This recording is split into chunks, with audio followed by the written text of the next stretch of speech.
বাচ্চারা আজকে আমরা জি লেখা শিখব। এতদিন আমরা A B C D E F পর্যন্ত লিখেছি। তো চলো শুরু করি। কালারসগুলো আগে দেখে নাও।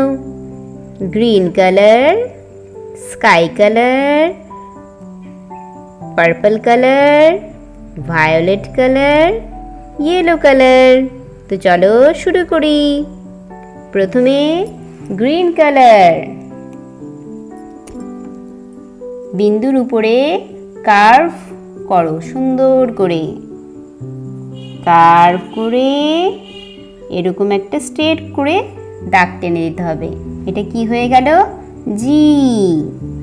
জি curve, straight line, curve line, straight line, curve line, straight line.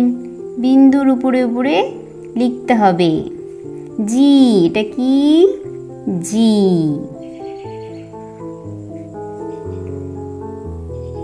এরপর স্কাই কালার। স্কাই কালার দিয়ে আমরা লিখব। তো চলো লিখে ফেলো। Curve line, straight line, G. G for grapes, G for God, G for guitar, G for green, G for God, G for next violet colors. তো চলো লিখে ফেলো। Curve line, straight line, curve line, straight line, curve line, straight line. G. G for grass, G for gift, G for grapes, G for guitar.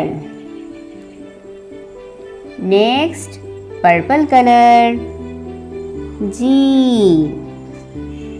G for grapes, G for guitar, G for God, G for gift, G for green.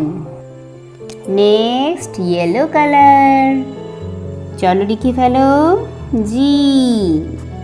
G for God, G for grapes, G for green, G for giraffe, G for guitar. তো চলো বাচ্চারা, এতটুকুই আজকে আমরা শিখলাম। ততক্ষণ পর্যন্ত নতুন ভিডিও আসা পর্যন্ত সবাই খুব ভালো থেকো। Thank you.